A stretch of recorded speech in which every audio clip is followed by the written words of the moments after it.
A Bíblia diz no livro de Atos, no capítulo 25, nos versículos de 1 a 27.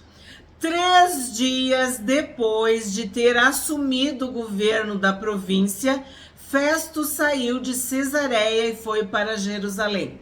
Terminamos o capítulo de ontem falando um pouco sobre o caráter de Félix e de que ele foi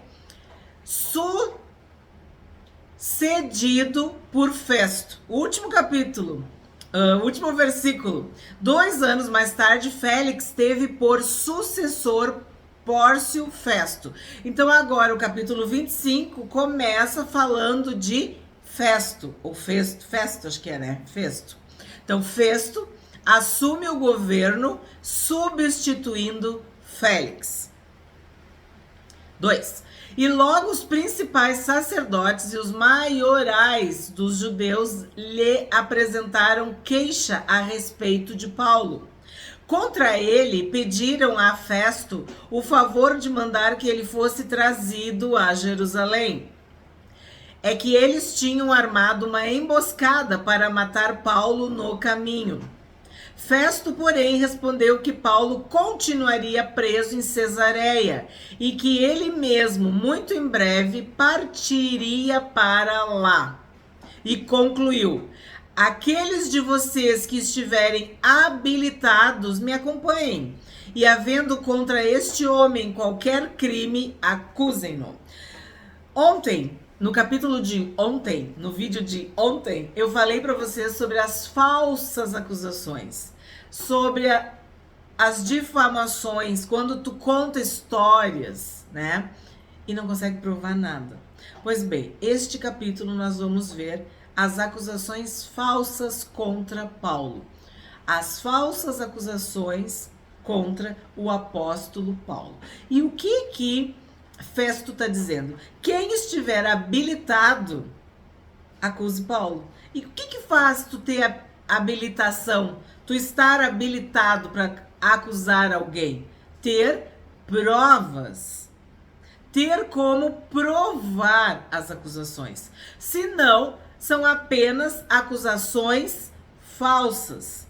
Quem acusa tem o ônus da prova. O que quer dizer isso? Toda pessoa é inocente até ser provado o contrário. Então ela tem direito à defesa, ela tem como se defender das acusações, né? E quem acusa tem que provar, tem que ter como garantir que aquilo realmente aconteceu. 6. E não se demorando entre eles mais de 8 ou 10 dias, foi para Cesareia. No dia seguinte, assentando-se no tribunal, ordenou que Paulo fosse trazido. Quando Paulo chegou, os judeus que tinham vindo de Jerusalém ficaram em volta dele, fazendo muitas e graves acusações contra ele, as quais, entretanto, não podiam provar. Pois bem, foi o que eu acabei de falar. Acusações graves que não podiam provar. Vai dizer que não é exatamente como hoje? Acusações sem provas, mentiras, assassinato de reputação, fake news, difamação, injúria, calúnia. As pessoas lançam mentiras na internet, nos jornais, nos tribunais. Então, tu tá vendo que o que aconteceu com Paulo é o que ainda acontece. E eu falei para vocês, isso nada tem a ver com a justiça humana, com o direito, e muito menos com a justiça divina. Todos nós somos passíveis de erros, de cometer falhas, né? Mas tu atribuir a uma pessoa um crime que ela não cometeu, isso é gravíssimo. Nós estudamos em Provérbios. E eu sempre falava para vocês, eu não sei o que é pior, mas agora eu sei o que é pior. É tu livrar um culpado ou tu condenar um inocente? Eu sei que condenar um inocente é muito pior do que tu livrar um culpado. As duas situações, os dois extremos são horríveis, prejudiciais, maléficos para a sociedade. Mas se tu tem que escolher entre libertar um culpado, é muito pior condenar um inocente. E Paulo era inocente. Todas as acusações contra Paulo eram falsas. 8. Então Paulo, defendendo-se, disse: nenhum pecado cometi contra a lei dos judeus, nem contra o templo, nem contra César. Então aqui ele está deixando bem claro: nenhum pecado eu cometi. Nem dentro da lei dos judeus, nem dentro do templo, que é um lugar sagrado, e nem contra César, quer dizer, nem contra Roma. Não cometi nenhum pecado. Ele não cometeu nenhum crime contra a lei dos judeus, ou contra o templo, ou contra César. 9. Então Festo, querendo assegurar o apoio dos judeus, perguntou a Paulo: você gostaria de ir a Jerusalém e ser ali julgado por mim a respeito destas coisas? Paulo respondeu: estou diante do tribunal de César, onde convém que eu seja julgado. Não fiz mal nenhum aos judeus, como o Senhor sabe muito bem. Ele responsabilizou Festo. Se de fato pratiquei algum mal ou crime digno de morte, estou pronto para morrer. Eu vou repetir. Se de fato pratiquei algum mal ou crime digno de morte, estou pronto para morrer. Se, pelo contrário, não são verdadeiras as coisas de que me acusam, ninguém pode me entregar a eles. Apelo para César. Então Festo, tendo falado com o conselho, respondeu: já que apelou para César você irá. Então o que acontece? Paulo, um homem sábio e um homem cheio do Espírito Santo, um apóstolo, ele sabia muito bem que as suas chances estariam esgotadas se ele fosse para Jerusalém. Ele, nas mãos dos judeus, ele seria trucidado, né? Em Jerusalém, ele seria condenado e morto. Ele não teria como se defender e nem seria bem tratado como estava sendo. Em Roma, ao contrário, ele teria alguma chance e algum tempo. E independente das questões humanas, circunstanciais, Paulo já havia recebido uma ordem, tido uma visão, uma ordem expressa do Espírito Santo de que ele deveria ir a Roma.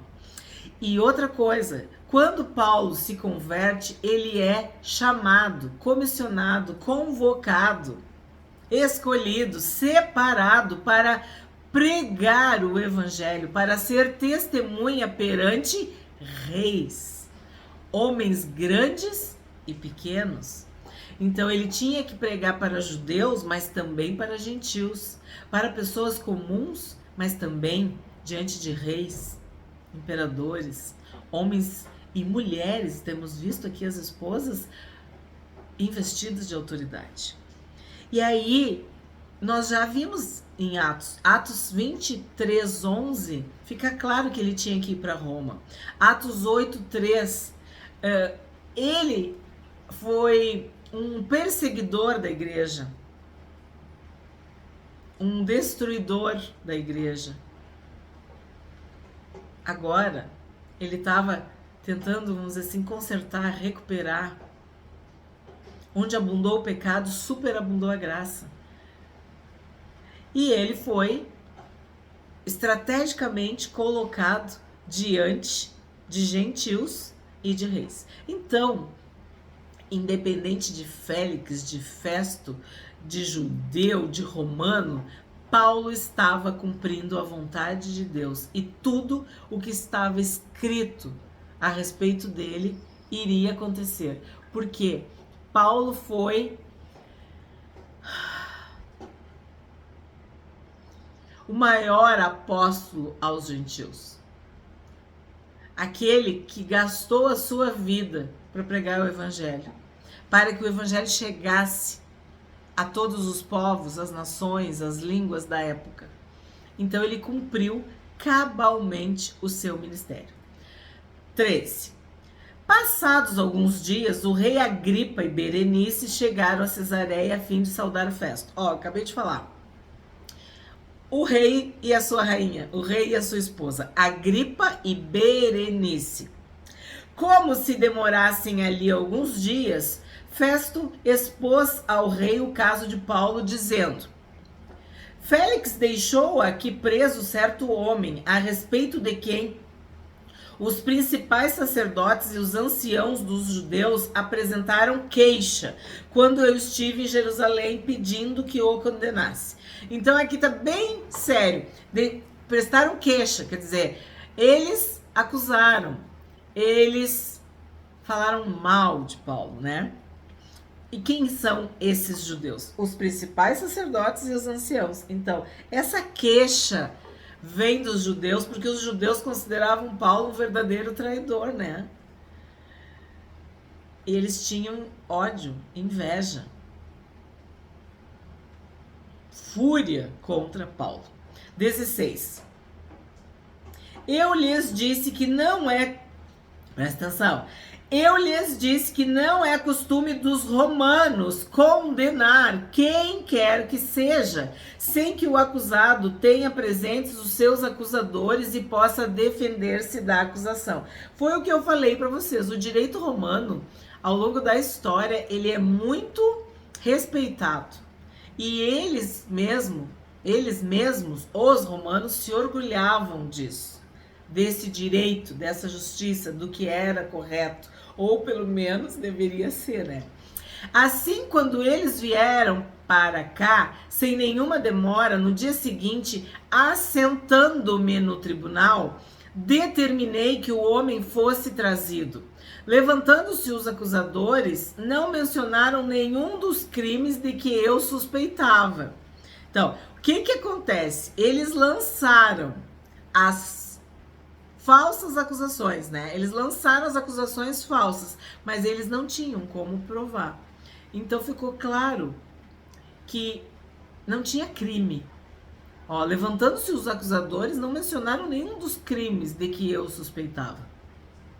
Traziam contra ele algumas questões referentes à sua própria religião e particularmente a certo morto, chamado Jesus, que Paulo afirma estar vivo.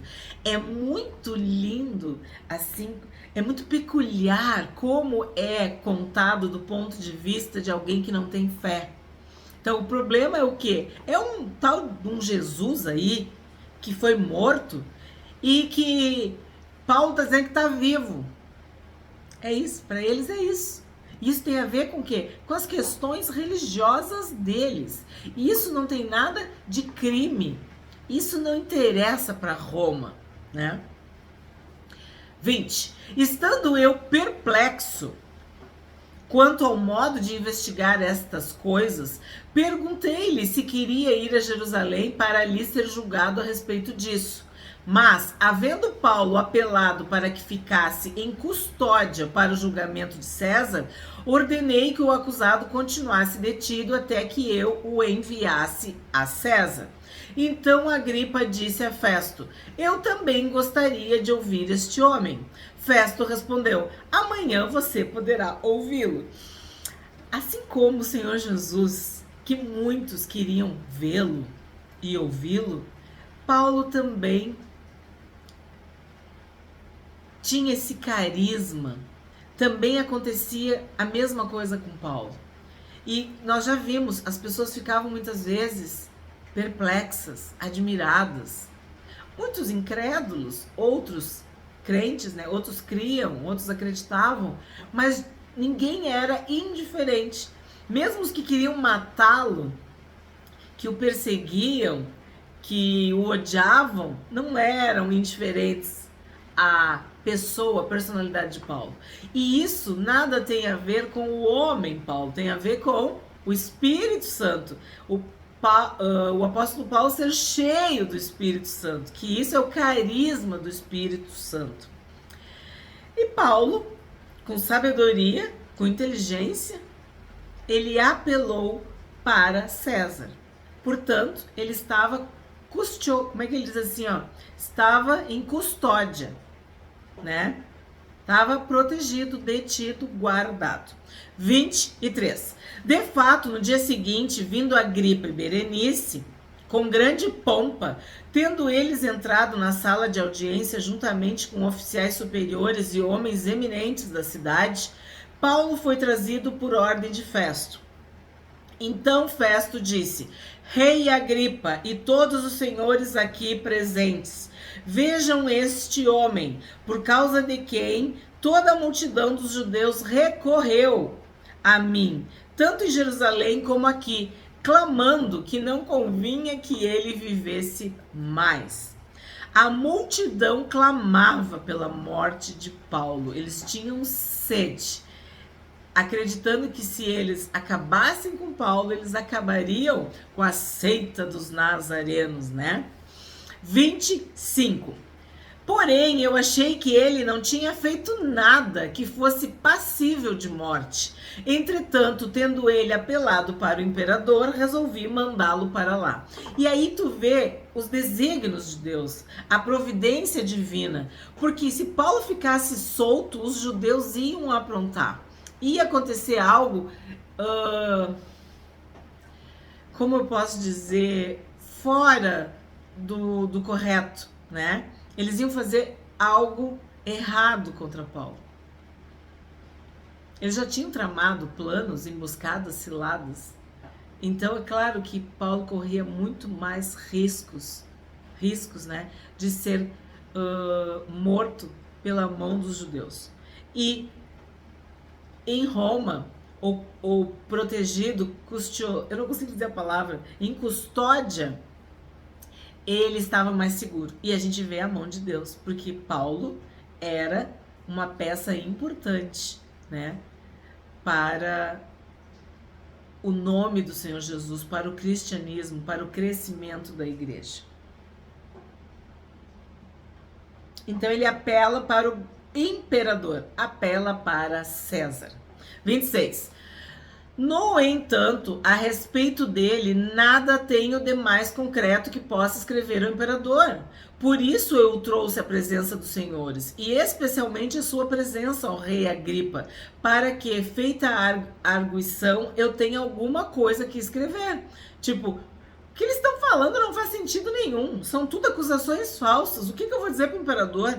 Vou tirar o tempo do imperador com falácias, com mentiras, com questões religiosas e pormenores dos judeus, né? Então, haveria um interrogatório, haveria uma arguição.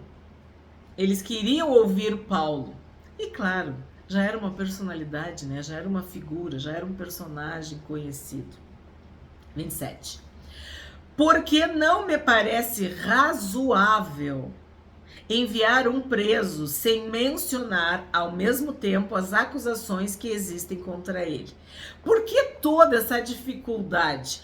Porque não tinha nada consistente, não tinha nada real, não tinha nada verdadeiro. São acusações falsas, do início ao fim, são mentiras. Da mesma forma como o julgamento do Senhor Jesus. As acusações contra Jesus eram todas falsas. Jesus foi entregue por inveja, por traição, né? Mas Pilatos deixa bem claro no episódio, né, quando ele está conversando com Jesus, que ele não vê crime em Jesus. Porque quando tu não está envolvido emocionalmente, quando aquilo ali para ti não é uma paixão, tu consegue ver os fatos. Tu consegue ser imparcial, né? Tu consegue até ser justo. Então, o que está sendo dito? Não tem porquê, não vejo crime nenhum nele. Mas já que ele apelou para César ele irá.